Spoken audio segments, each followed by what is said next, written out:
कैसे हैं आप सब। उम्मीद है आप लोग बहुत बढ़िया होंगे। जो पिछला क्लास में हमने देखा था करंट इलेक्ट्रिसिटी का लेक्चर नंबर 1, उसी को हम कंटिन्यू करेंगे। इसका ये सेकंड लेक्चर होगा। करंट इलेक्ट्रिसिटी का ये लेक्चर नंबर 2 होगा। आपको पता है कि जो लास्ट लेक्चर हमारा हुआ था उसमें मैंने कहा था कि जो हमारा अगला लेक्चर होएगा वो बेसिकली मटेरियल्स के पूरी तरीके से क्लासिफिकेशन पे होगा on the basis of conduction of electricity, कि विद्युत का चालन करता है कोई पदार्थ या नहीं करता है। इस हिसाब से हम सारे पदार्थों को कैटेगराइज करेंगे, उनको बांटने की कोशिश करेंगे। थोड़ा सा ट्राई करते हैं ये कैसे होता है। जैसे कि सिंपल सा मैं आपके सामने 2 एग्जांपल देता हूँ। एक सूखी लकड़ी है, ये मार्कर है, और एक आयरन रॉड को आप ऐसे इमेजिन कीजिए। ये 3 चीज है। मैं आपसे पूछूं कि इस तीनों में से किसके पास वो कैपेबिलिटी है जिससे होके इलेक्ट्रिक करंट पास कर सकता है। 1 सेकेंड, आपको सिर्फ इतना बताना है कि एक इलेक्ट्रिक रॉड में, आयरन रॉड में, इस सूखी लकड़ी में और इस मार्कर, किससे होके इलेक्ट्रिक करंट का फ्लो हो सकता है। ऑब्वियसली आपको पता ही होगा। आप कहोगे कि सर जो सूखी लकड़ी है और जो मार्कर है इससे होकर कंडक्शन नहीं होगा। कंडक्शन सिर्फ एक ही कंडीशन में होगा, जब हम क्या लेते हैं, कोई मेटल रॉड लेते हैं, आयरन रॉड लेते हैं या कुछ और लेते हैं। मेटल का होना चाहिए, उससे होकर कंडक्शन होता है। तो हम इसी हिसाब से पूरे सब्सटेंस के पूरे मटेरियल्स को कैटेगराइज करेंगे। तो देखते हैं on the basis of conduction of electricity, on the basis of conduction of electricity, मतलब कि विद्युत का चालन होता है। इस आधार पर हम मटेरियल्स को कैटेगराइज कर रहे हैं।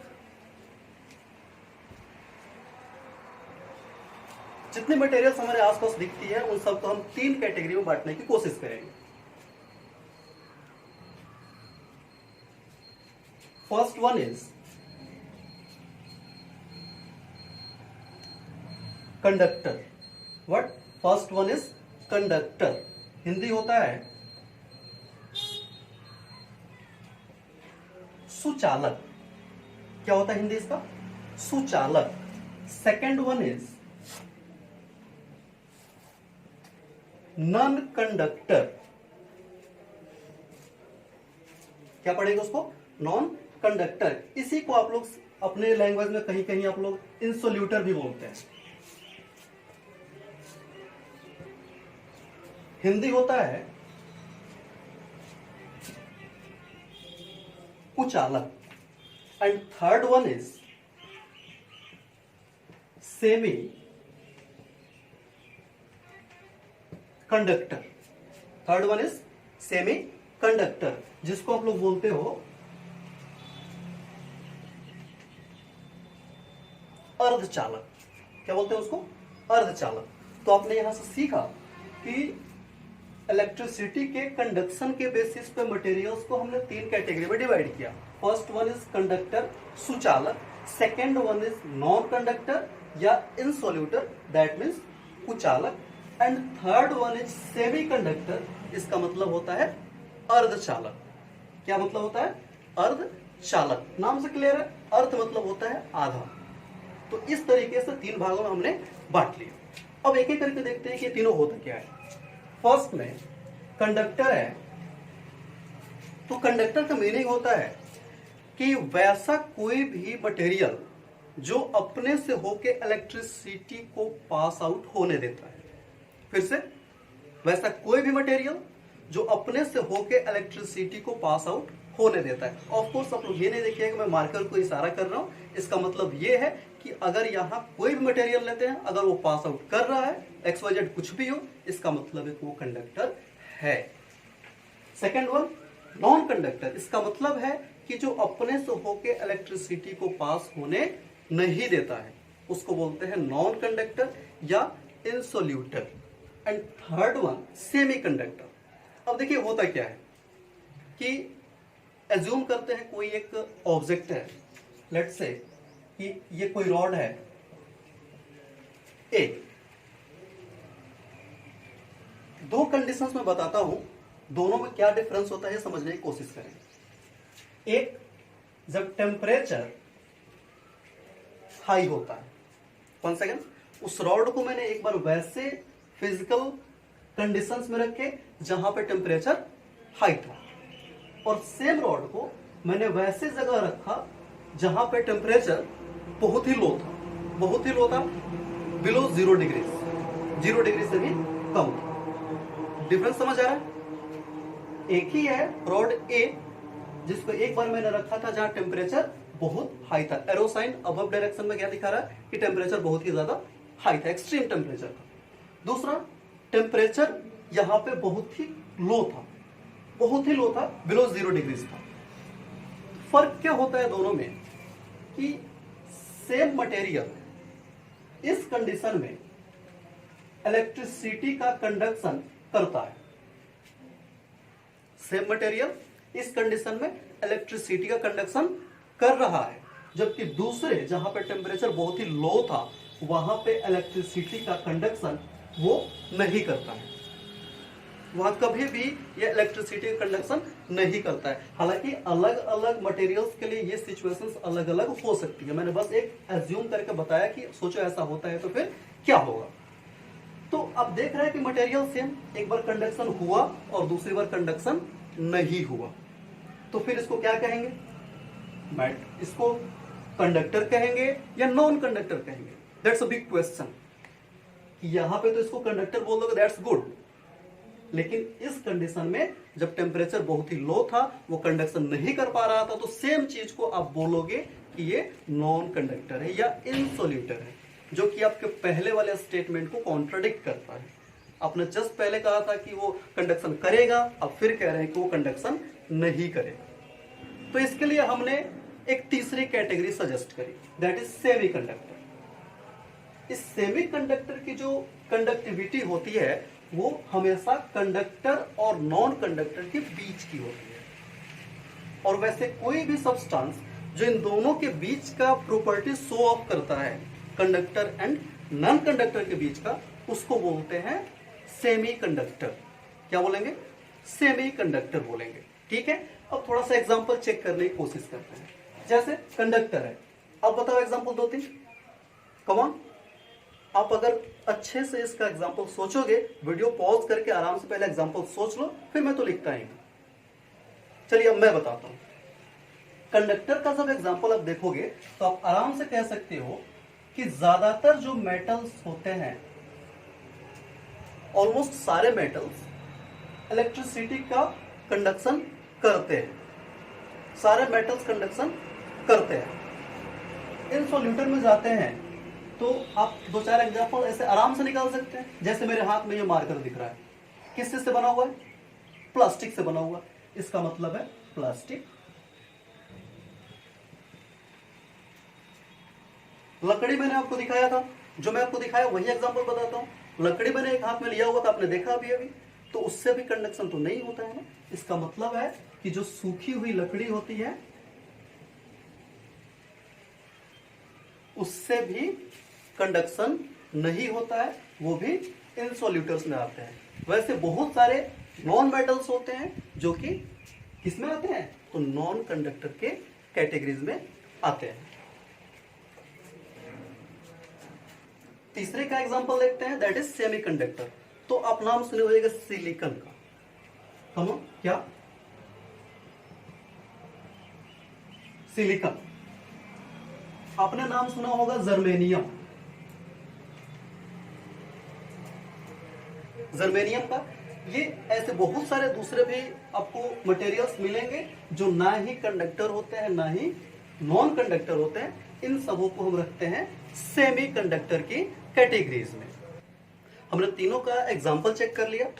अब आगे इसी चैप्टर में हमें इसके बारे में और अच्छे से वहां पे डिस्क्रिप्शन देनी है हमें कि ये कंडक्शन क्यों करते हैं, और स्पेशली अबाउट सेमीकंडक्टर, उसके बारे में तो एक पूरा चैप्टर ही है।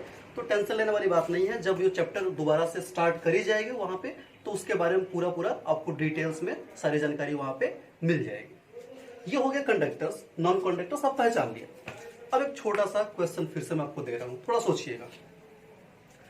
आप घर में बैटरी का यूज करे होंगे, बैटरी जो किसी भी इंस्ट्रूमेंट में लगाते हैं तो कुछ समय के लिए वो इंस्ट्रूमेंट वर्क करता है, उसके बाद से आप कहते हैं कि बैटरी डिस्चार्ज हो गया, बैटरी डिस्चार्ज हो गया। इसका मतलब है कि वहां से अब कंडक्शन इलेक्ट्रिसिटी का नहीं हो रहा है।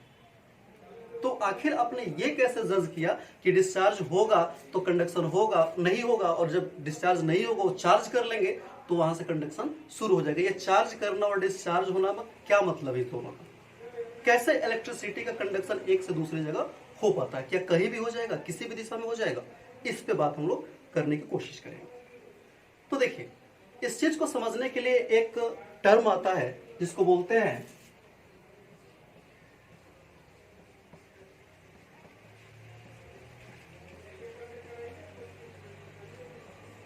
Electric potential. क्या बोलते हैं? Electric potential. इसको डिनोट करते हैं V से। इलेक्ट्रिक पोटेंशियल इसको डिनोट करेंगे V से। अब देखते हैं कि ये V होता क्या है, ये इलेक्ट्रिक पोटेंशियल होता क्या है। तो इसका डेफिनेशन बिल्कुल सिंपल सा होता है कि किसी भी टेस्ट चार्ज को आप इनफाइनाइट से, वन सेकेंड, किसी भी टेस्ट चार्ज को इनफाइनाइट से किसी दूसरे चार्ज के इलेक्ट्रिक फील्ड के किसी पॉइंट तक अगर लाते हैं तो जो आपके द्वारा वर्क डन किया जाएगा, जो वर्क डन आपका होगा, वही होगा उस पॉइंट पे इलेक्ट्रिक पोटेंशियल। जैसे कि लेट से कोई पॉइंट ए है, आपको यहाँ पे इलेक्ट्रिक पोटेंशियल फाइंड आउट करनी है। तो एक टेस्ट चार्ज जो इनफिनिटी पे कहीं पे रखा गया है, इसको जब आप लेके आएंगे इस चार्ज के इलेक्ट्रिक फील्ड में, इस चार्ज के इलेक्ट्रिक फील्ड के किसी पॉइंट तक जब लेके आएंगे तो आपके द्वारा कुछ ना कुछ काम होगा। There is some work done from you, आप कुछ काम करेंगे वहां पे, लेट से W। आपने जो वर्क डन किया वो क्या है? W है। तो इस पॉइंट पे जो पोटेंशियल होगा that is denoted by V। Clear? That is denoted by V। Then V is equals to W by Q। P is equals to W by Q. That gives the magnitude of potential at this point. Clear? अब देखते हैं कि V क्या होता है, W क्या होता है और Q क्या होता है। यहां पे V को इलेक्ट्रिक पोटेंशियल बोलते हैं। मैंने यहां EP लिख दिया है, समझ सकते हैं। E मतलब इलेक्ट्रिक, P मतलब potential, electric potential. W is work done, charge को लाने में जो आपने काम किया था ना, वही है वर्क डन। एंड Q ये होता है टेस्ट चार्ज। ये क्या होता है? Test charge. तो आपको याद रखना है V is equals to W by Q। अब इससे एग्जामिनेशन में ना दो क्वेश्चंस पूछे जाते हैं बेसिकली। वो दो क्वेश्चंस कौन से होते हैं मैं बताता हूं। पहले कि V का ऐसा यूनिट क्या होता है, एक नंबर के लिए पूछा जा सकता है और हमेशा आते रहते हैं एग्जामिनेशन में। और दूसरा, ये वेक्टर है या स्केलर है, दोनों पर ध्यान देते हैं। तो सीधे सीधे आप नोट कर सकते हैं कि जब ऐसा यूनिट लिखना होगा तो तरीका क्या होता है, आप 11th में पढ़ चुके हैं, फिर बता रहा हूं। SI unit of V is equals to SI unit of W upon SI unit of Q, that is charge. अगर इन दोनों का आप SI यूनिट लिख देंगे तो आपको कहीं ना कहीं इलेक्ट्रिक पोटेंशियल का भी SI यूनिट आपको मिल जाता है। अब देखते हैं SI unit of V is equals to W का SI यूनिट क्या होता है। वीडियो पॉज करके 1 सेकंड के लिए सोचो क्या होता है, फिर मैं बताऊंगा। ऑफ कोर्स अगर आपने सोचा होगा, आप पढ़े होंगे, आप थोड़ा सा रिवीजन किए होंगे, तो आपको मिलेगा W का जो SI यूनिट होता है वो होता है जूल। क्या होता है? जूल होता है। तो मैंने लिख दिया यहाँ पे जूल। और चार्ज का फर्स्ट लेक्चर में मैंने बताया था कि चार्ज का SI यूनिट कूलॉम होता है, तो मैंने यहाँ लिख दिया कूलॉम। दैट मीन्स जूल पर कूलॉम, और इसी को लिखते हैं वोल्ट। क्या लिखते हैं? वोल्ट लिखते हैं। इसका मतलब 1 जूल पर coulomb is equals to 1 volt. Second, कि ये पोटेंशियल जो होता है, इलेक्ट्रिक पोटेंशियल, वो वेक्टर है या स्केलर है। तो आप ध्यान रखिएगा, इसमें सिर्फ मैग्नीट्यूड होता है, डायरेक्शन इसमें कहीं से भी शो नहीं होता। इसका मतलब है कि V जो होगा वो स्केलर होगा।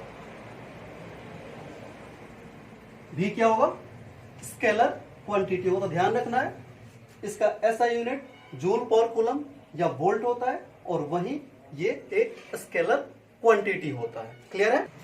अब देखते हैं इलेक्ट्रिक पोटेंशियल डिफरेंस, हिंदी होता है विद्युत विभवांतर के बारे में। तो ये कुछ नहीं है, अगर कोई आपने कंडक्टर लिया है, पॉइंट ए एंड बी है, दोनों जगह विभव अलग अलग होगा। लेट्स से यहाँ पे VA है और यहाँ पे VB है, तो जो potential difference PD, that means potential difference is equals to VAB लिखते हैं, और इसकी जो वैल्यू होती है वो VA माइनस VB होती है। दोनों या के एंड्स पे जो पोटेंशियल है उसका ये डिफरेंस होता है। इस तरीके से हमने यहाँ तक पोटेंशियल डिफरेंस को क्लियर कर लिया। अब हमारा जो नेक्स्ट लेक्चर होएगा, हम उधर बढ़ेंगे ओम्स लॉ की तरफ, उसको अच्छे से पढ़ेंगे। और हाँ, एक चीज कि डिस्क्रिप्शन में ना हमारे व्हाट्सएप ग्रुप का लिंक दिया गया, उसको आप क्लिक करके हमारे ग्रुप को ज्वाइन कर लीजिए। फायदा होगा कि जो टर्म्स यहाँ मैं डील कर रहा हूँ वो सब वहाँ पे आपको PDF दिया जाएगा, जहाँ पे आप उसको आराम से डाउनलोड कर सकते हैं। उस PDF से आप अपना नोट्स बना सकते हैं, और उस ग्रुप में इतना ही नहीं, आप हमसे सीधा क्वेश्चन भी कर सकते हैं, और उसका हम लोग आंसर करने की पूरी तरह से कोशिश करेंगे। दूसरी चीज यार देखो, बहुत सारे एंटरटेनिंग वीडियोस होते हैं जिसको हम खूब शेयर करते हैं, अच्छी बात है, सबको पसंद आता है। लेकिन अगर कुछ अच्छा चल रहा है जिससे आपको फायदा हो रहा है, आपके फ्रेंड्स को फायदा हो सकता है, चाहे वो आपका फ्रेंड्स भारत के किसी कोने में हो, कोई दिक्कत नहीं है, तो उस तक इस वीडियो को पहुंचाओ कि ज्यादा से ज्यादा हम लोग मिलके एक अच्छी चीजों को आगे बढ़ा सके। Thank you, all the best, thank you.